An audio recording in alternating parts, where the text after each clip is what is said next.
You're listening to Extra Innings, presented by Next Level Training Center on the Sports Objective. Join us every Sunday night on Facebook Live and our YouTube channel as we talk East Carolina baseball.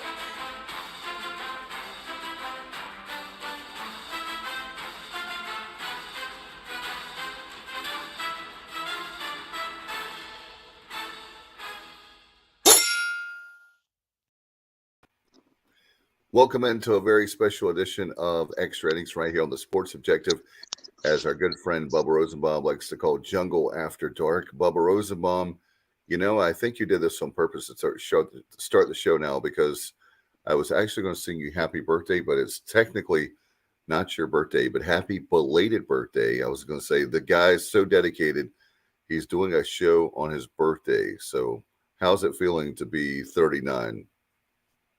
39. I wish I was 39, but no, 41. Appreciate the birthday wish, and no, I did not delay this show just so you would not sing me happy birthday. But yeah, honestly, thought we'd be doing this show 2.5 hours ago on my way home, but began my summer job tonight with the Southern Collegiate Baseball League, a wood and bat league for college players. Right here in the greater Charlotte area, and then also the upstate of South Carolina. But let's just say it was a long night at the ranch, and the game lasted between 3.5 and 4 hours, and I was a multitasking mug. I was doing the PA, I was doing the live stats, and also running the scoreboard. So that combined with the long game, I am mentally and emotionally drained. But after what was a very mentally and emotionally draining weekend, but a very fun weekend at Clark LeClaire Stadium with the Pirates advancing to their third consecutive Super Regional. You know, if there's ever been a great Pirate, it's Bubba Rosenbaum, because think about it. You have your birthday right near the regional leading into now. Bubba, you've already had a great birthday present early on Monday afternoon. You get the win. And then how about that? I think it's really cool that you could actually have a belated birthday present with going to Omaha. No doubt, Dave, and Alan Vick chiming in on Facebook. We appreciate you tuning in, as well as the others that are listening right now. Surprisingly enough, there is more than one person. It's not just Alan tuned in. So we appreciate you joining us for this edition of Extra Innings. But Alan, appreciate the birthday wish, and that's not surprising that you have a 41 IQ. And the reason I say that is because that's probably why you're tuned into us right now at 12:15 in the morning. Well, not only that, but Alan Vick, if you're having insomnia, we'll put you to sleep. So we're not going to rock you to sleep, but we can put you to sleep for sure. How about the Pirates, Bubba, with back-to-back regional champs in 19, 21, and now 22. Of course, 2020, there was no season pretty much. What was that? April, when it shut down of 2020, which is horrible, but that's a whole nother show, as they say. We moved past that. Proud of the Pirates bouncing back on Monday afternoon to get the win. Of course, since we've last talked to you, the Sunday night game, man, that Pirates came into a buzzsaw and lose that one, what, Bubba, 9-1? Yep. The Pirates are off to an ideal start, exactly where you want to be after two games. The 17-1 victory over Coppin, 4-2 win, an absolute thriller against the Virginia Cavaliers on Saturday night at a rocking jungle. Not to deviate too much here, because we want to start talking about what transpired Sunday briefly, but then also, more importantly, what took place yesterday afternoon, that being Monday, when the Pirates defeated Coastal 13-4. But, talking to a Virginia fan over the weekend, a fellow Pirate that I was tailgating with asked that Virginia Cavalier, after him having talked about being well-traveled and having watched UVA play at a number of venues, they said, well, I have to ask you then, how does Clark LeClaire Stadium and the atmosphere you've seen over the last few days, how does that stack up? He said, to be honest, I've never seen anything like it. So let's just say opposing fans and also opposing coaches very impressed with the atmosphere that we had at Clark LeClaire Stadium with 5,600 fans in attendance in a rocking jungle.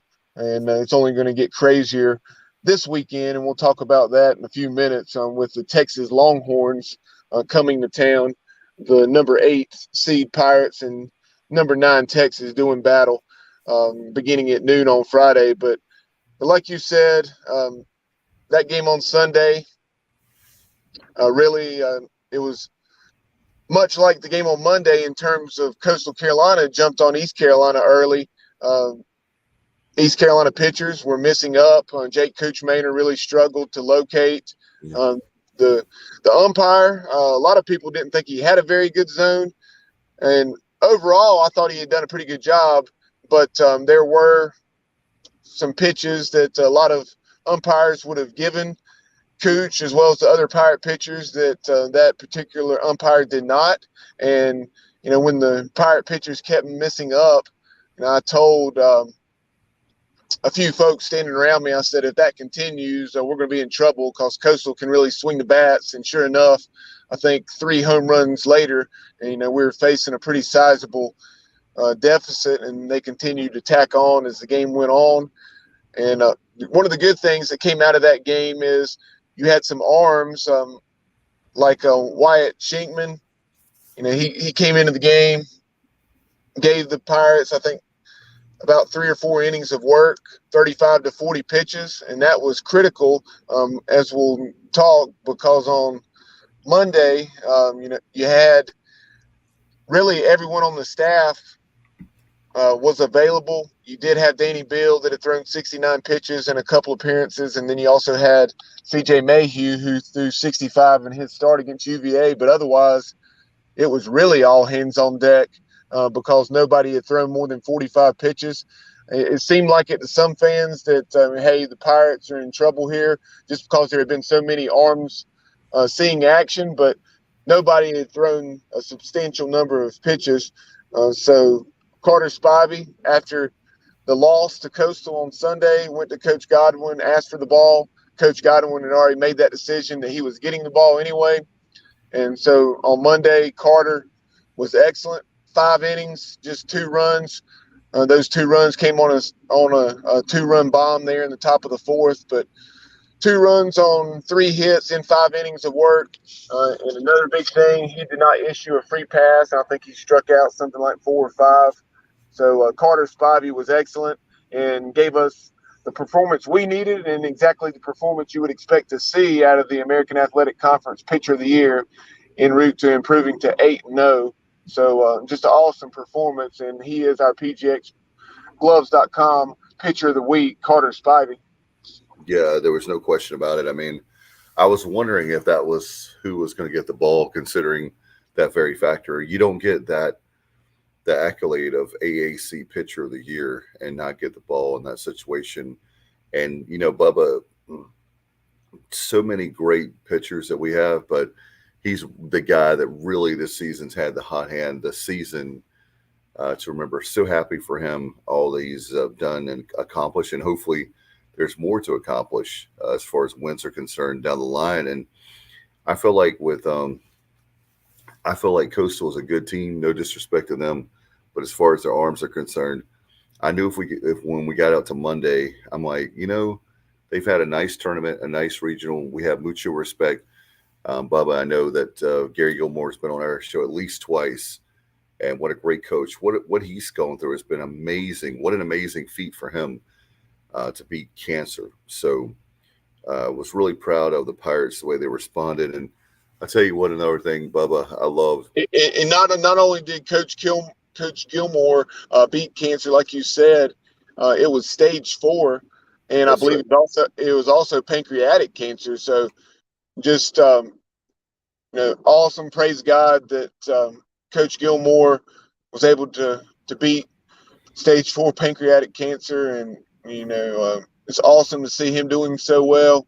He looked like, if you didn't know he had been sick, the way he looked this weekend, you would have never known that he had even had cancer. So it's awesome, and it's great to see him be able to be back.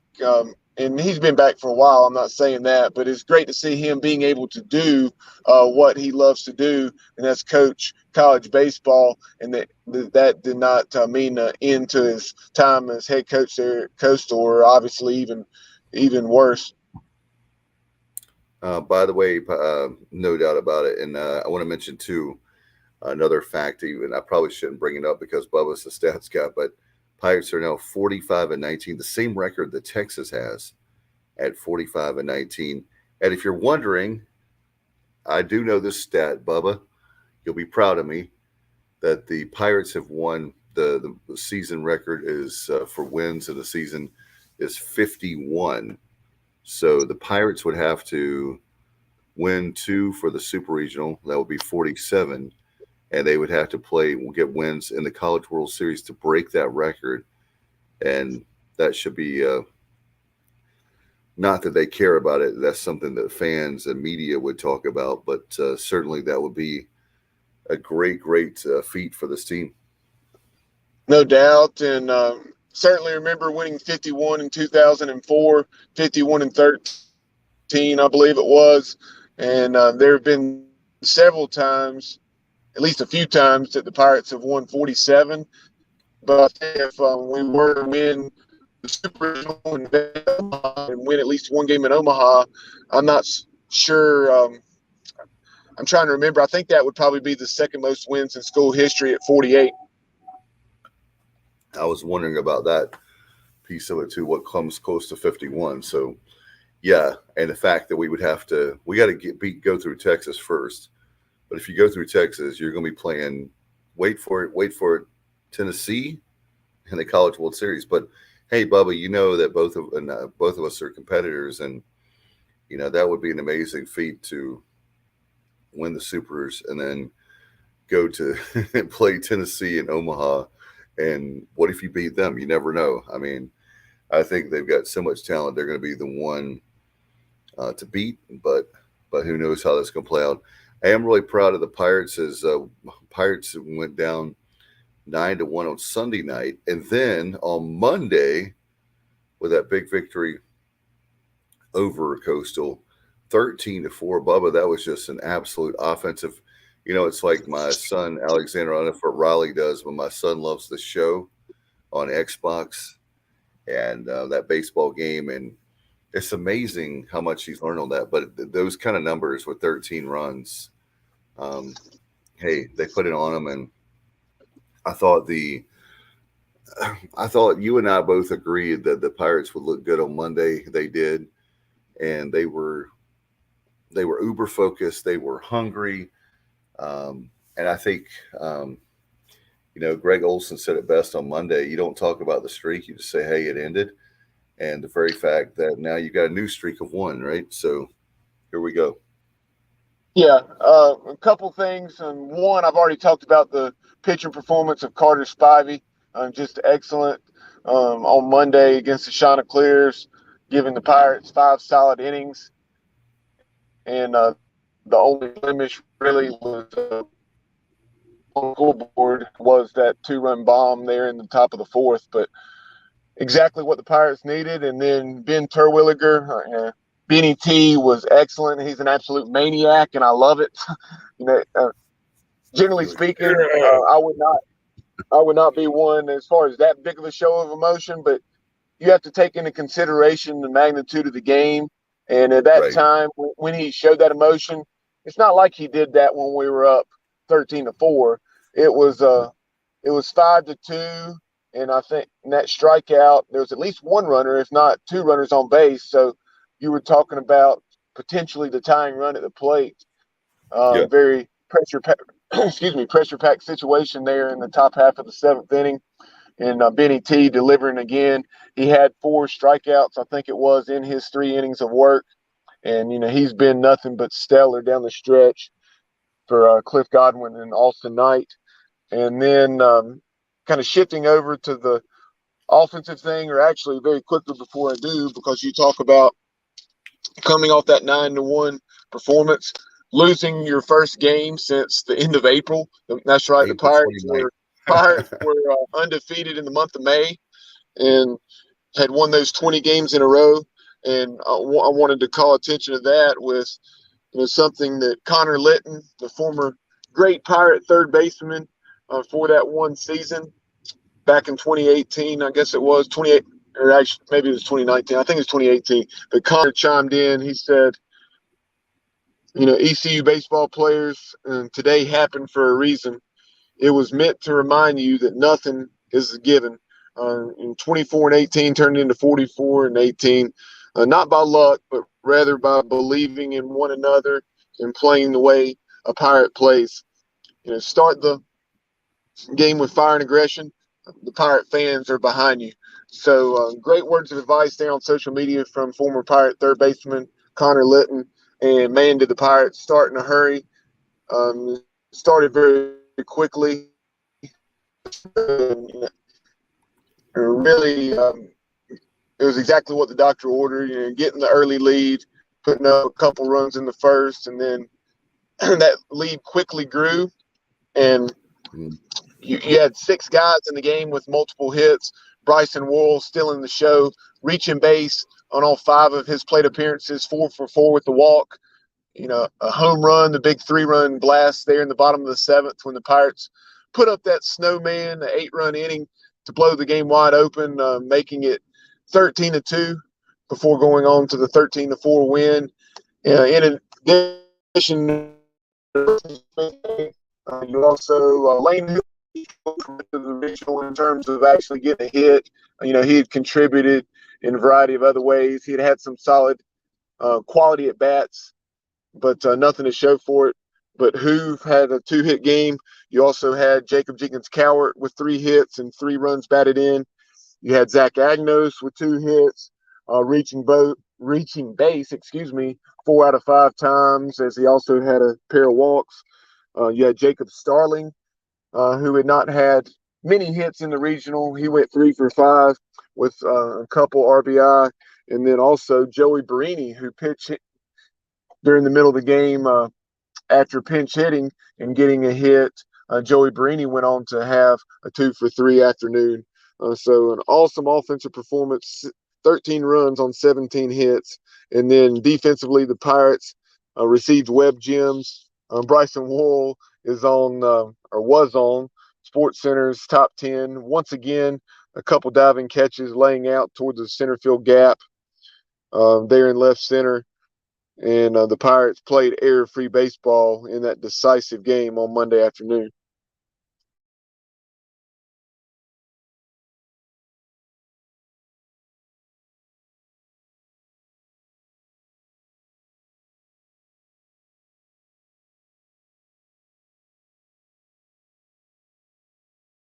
No doubt about it, Bubba. It was what a great game, and I noticed that there was not a dog pile once again. So no dog pile until we win this weekend.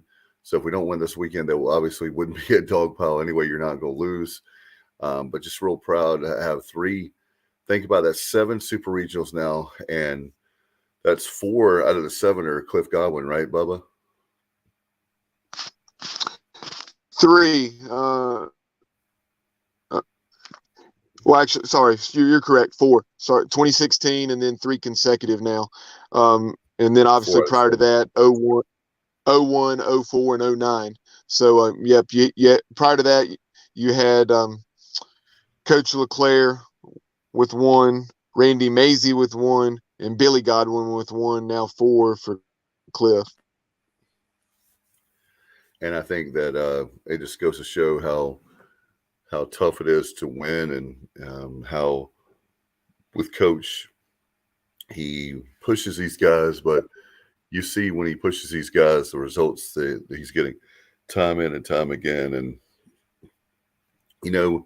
one of the things, the highlights I wanted to take away from this regional, Bubba, is that this team has been through so much adversity, and you look at how when you knock them down, you better knock them down and get that.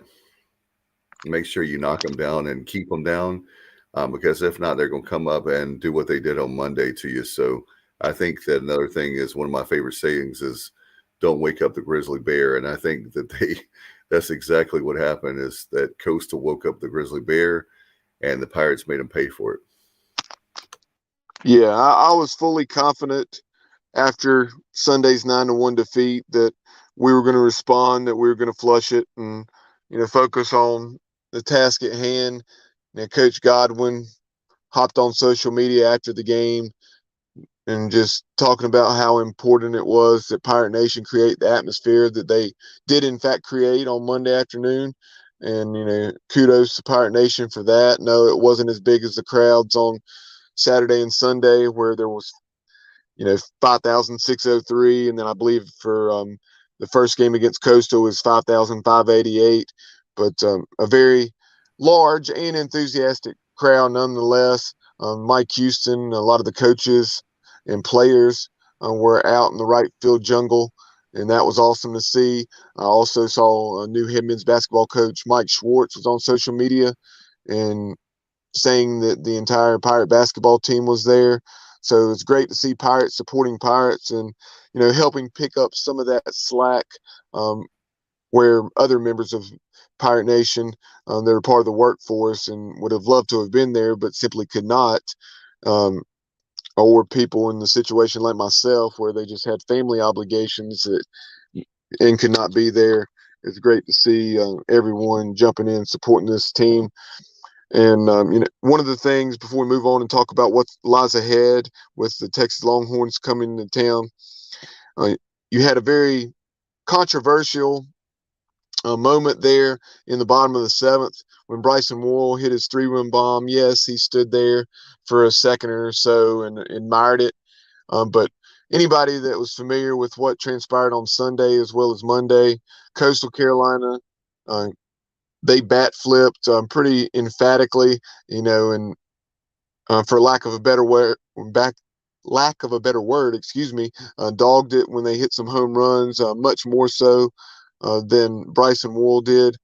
And the home plate umpire, Perry Costello, I believe is his name, he put his hand on the lower back of Bryson Worrell and kind of nudged him down the first baseline. So, you'll see that there on the screen. And, in the grand scheme of things, I don't want to make too much of that, but I know Aaron Fitt with D1 Baseball, he didn't care for it at all. Cliff Godwin actually put something on social media after it. And, part of this quote, you can't really read it there, but basically it said, I didn't notice this earlier, was taking photos at the time, but Perry Costello, get a life and keep your hands off players. Unacceptable. Worrell admired it for all of 1 second before Perry decided he needed to push him up the line.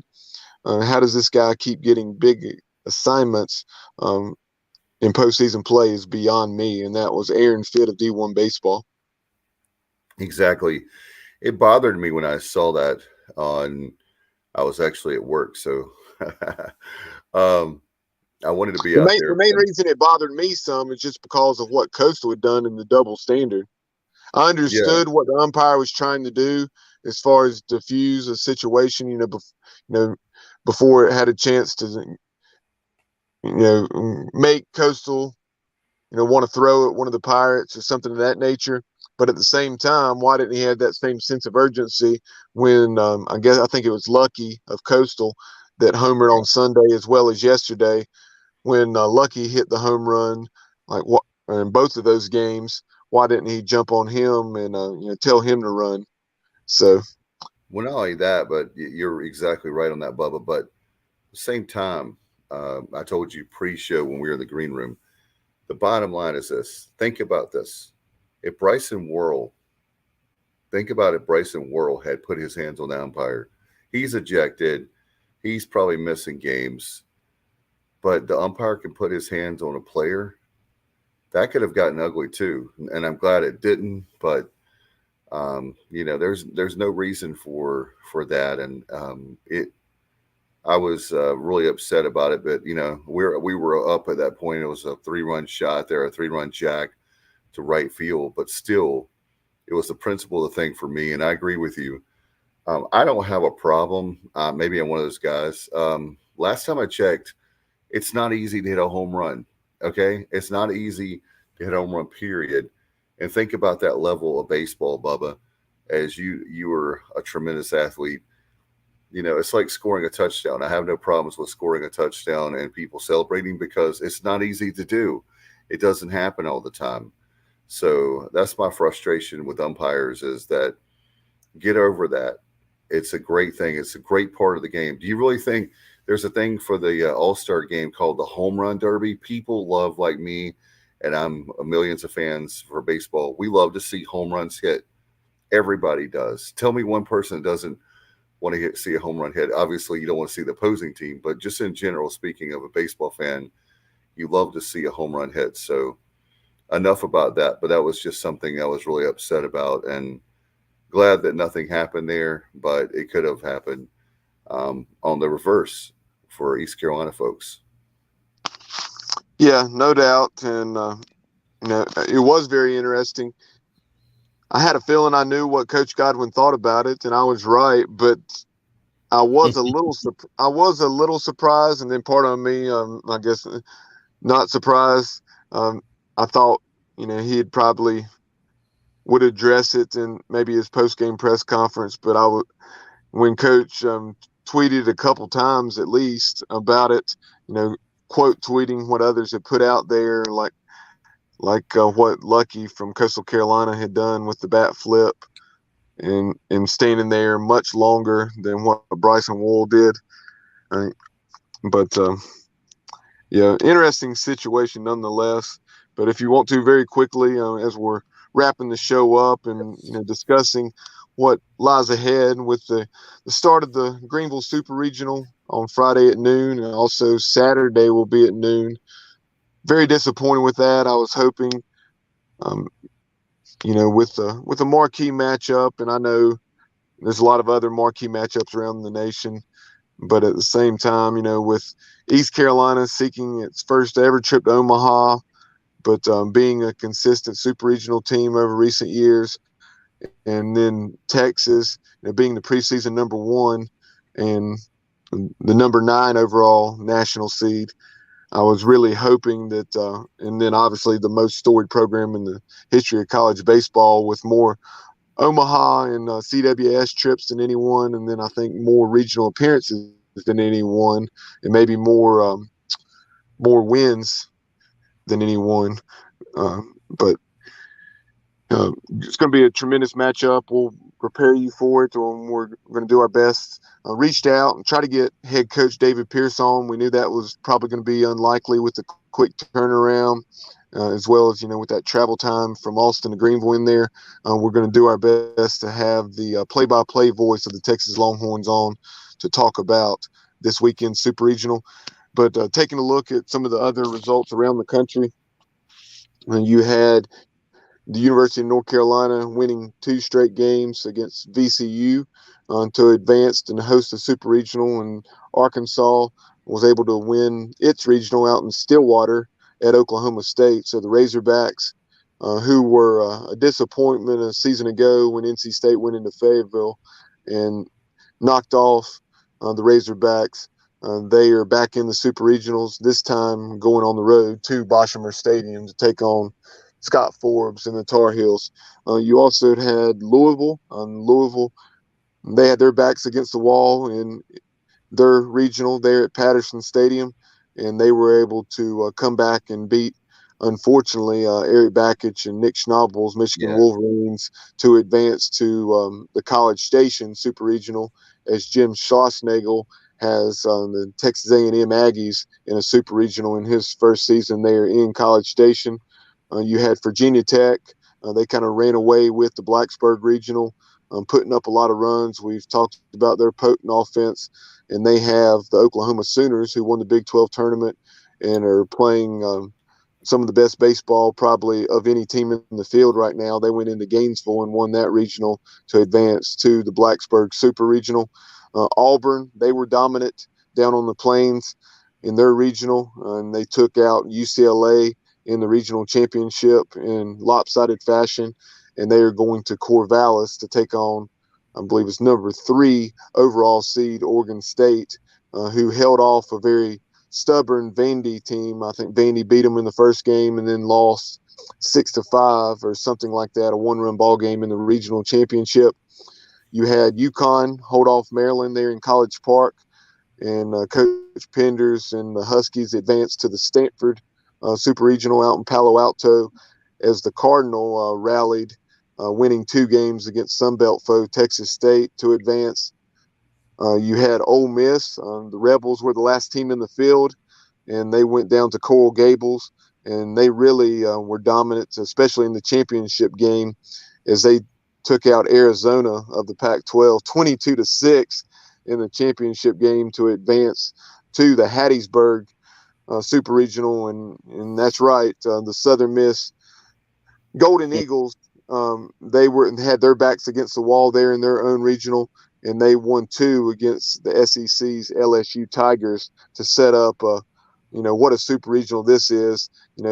Southern Miss hosting Ole Miss, that would be like us hosting North Carolina or NC State in a super regional. So hats off to Southern Miss, and I'm certainly hoping that they win that against Ole Miss this weekend. And then last but not least, you had number 1 overall seed Tennessee.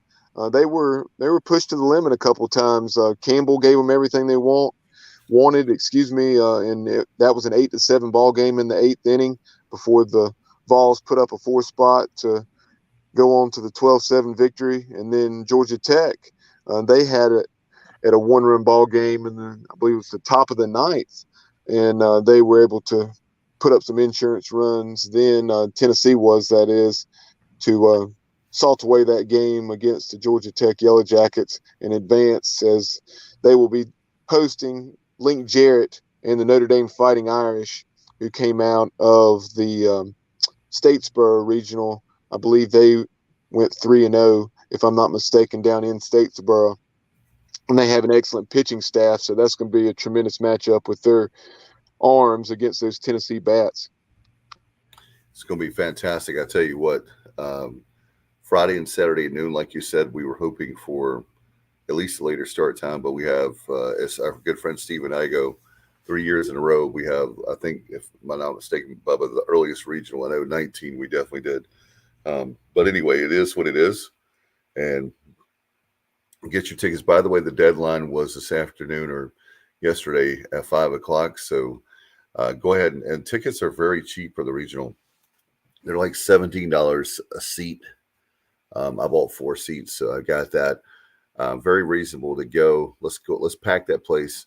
Bubba, let's shatter all kinds of records on Friday and Saturday. And by the way, our chairman of the board show is on Saturday night. I want to remind you, the after party. Think about this, Bubba. Think about this. You and I both love beach music. So you have the Friday game. What if we sweep Texas? I'll tell you my predictions when we have our preview show. But 17, when you have those 2 games, and afterwards, we could be going to Omaha after Saturday afternoon, and then you come up and you actually come to Williamston and celebrate the after party with chairman of the board. I'm telling you, it's going to be a great show, and you can look on my social media if you're wondering how to get tickets for that show. But Bubba, I know we want to try to keep the show as short as we can tonight. And you were talking about Richard. I know with Get There Early, he says for high school graduations happening next door. Minji's, Richard, you're right, because my youngest nephew, is graduating from South Central on Saturday morning at 8 o'clock, and we have to be there 6:30 for that graduation. So it's going to be a crazy weekend, a wild weekend, but I know that we're going to definitely have a lot of fun. And Bubba, I tell you what, did you ever think that you would see it, to have a host a super regional? It was going to happen at some point, and that was my final point I was going to make tonight, early this morning, is this is the time now where another door has been knocked wide open for the Pirates for this program. So really proud of them for that. That's my last thought, Bubba. Yeah, like you're saying, I've made this comment 2 or 3 times over our last several shows, leading up to the Greenville Regional and during the Greenville Regional. And that is what Cliff Godwin said in 2016 after the Pirates Game 3 loss out at Texas Tech in that Lubbock Super Regional, when when the previous day in Game 2, after winning in Game 1, the Pirates were also close on a couple occasions.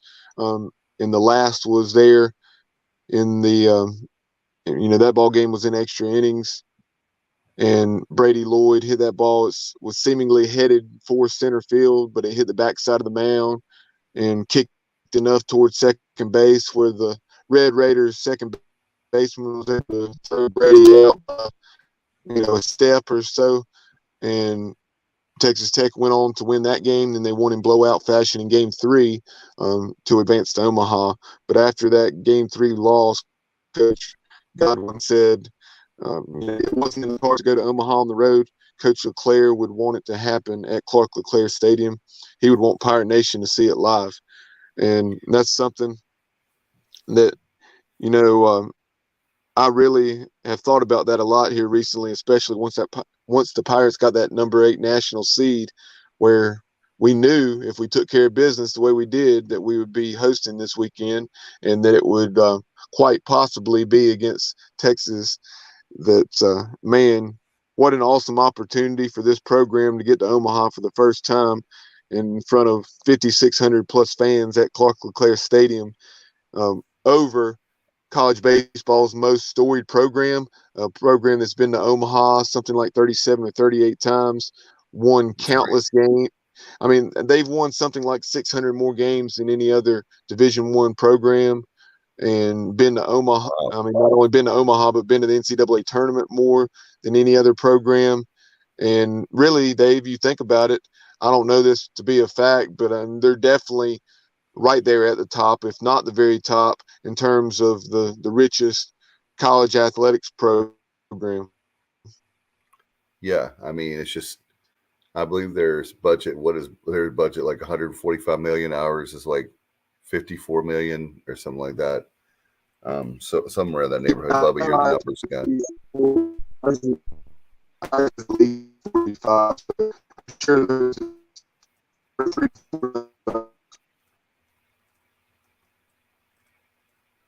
All right. Well, I tell you one thing, it's going to be great.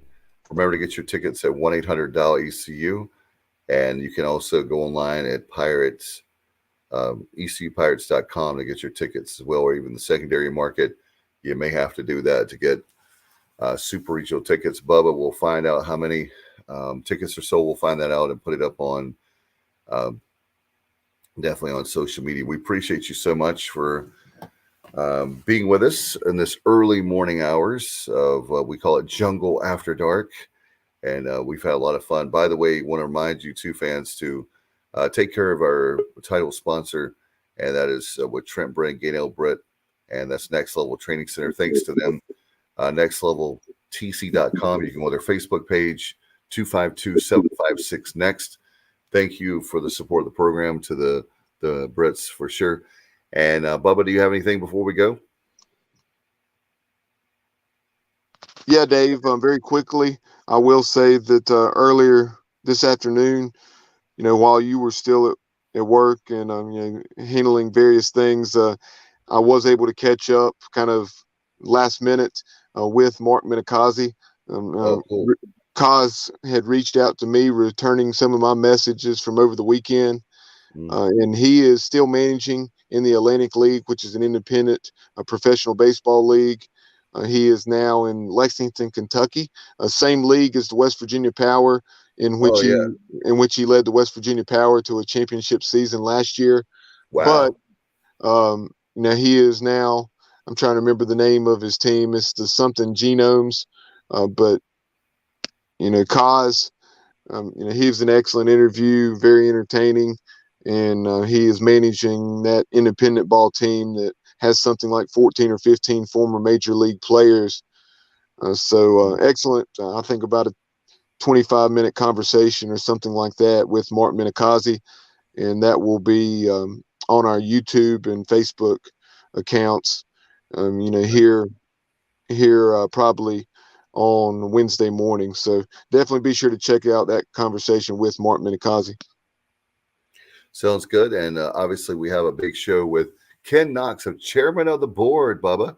He'll be with us on Thursday night, and we'll have any kind of tidbits, news, notes, if you will, as we have the Super Regional Eve show on Thursday night. I can't wait for Ken Knox. You've interviewed him before on the Bubba Rose show, and what a great guy. And we have our big show on Saturday night in Williamston at the Bob Martin Ag Center.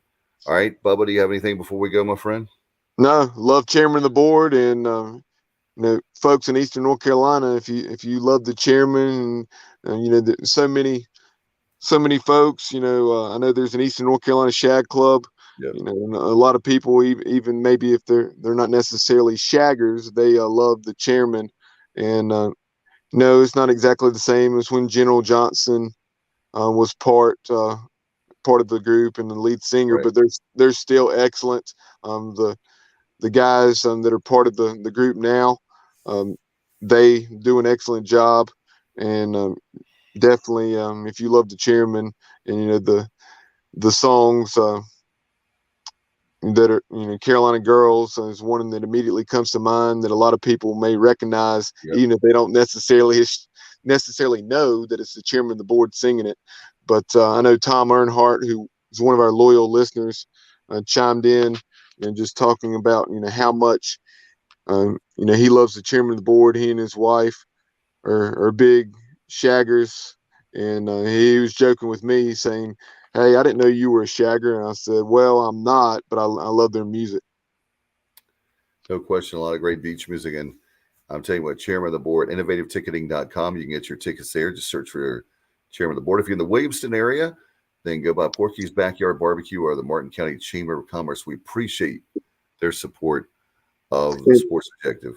And there is one more thing that I want to bring up very quickly, since I mentioned that name, Tom Earnhardt, and that is I've been telling him for several shows now that I would do this. He was jokingly calling me a chicken, and I mean, knowing good and well that wasn't the case, that it just slipped my mind. But Tom, it did not slip my mind anymore. I told you I uploaded the picture into StreamYard. Here it is. Here's the gaudy, hideous purple blazer that his wife found at a yard sale. And there you go. The purple blazer sported there by Tom Earnhardt's wife in the jungle. I believe that picture was actually taken on the final weekend of the regular season against the Houston Cougars. But there you go. And we'll go ahead and get out of here. Dave's about to headbutt the computer screen. But for our sleepy co-host Dave Richmond, I'm Bub Rosenbaum. You've been watching and listening to Extra Innings presented by Next Level Training Center here on the Sports Objective. We appreciate everyone tuning in, and as always, go Pirates. Good night. That concludes this week's edition of Extra Innings presented by Next Level Training Center on the Sports Objective. Join us next Sunday night as we will once again talk East Carolina Pirate baseball. Be sure to follow the show on social media at The Sports OBJ on Twitter, at The Sports Objective on Instagram. Like and follow our Facebook page and subscribe to our YouTube channel. Listen to the show pretty much anywhere podcasts are found. As always, we appreciate you tuning into the show. Go Pirates!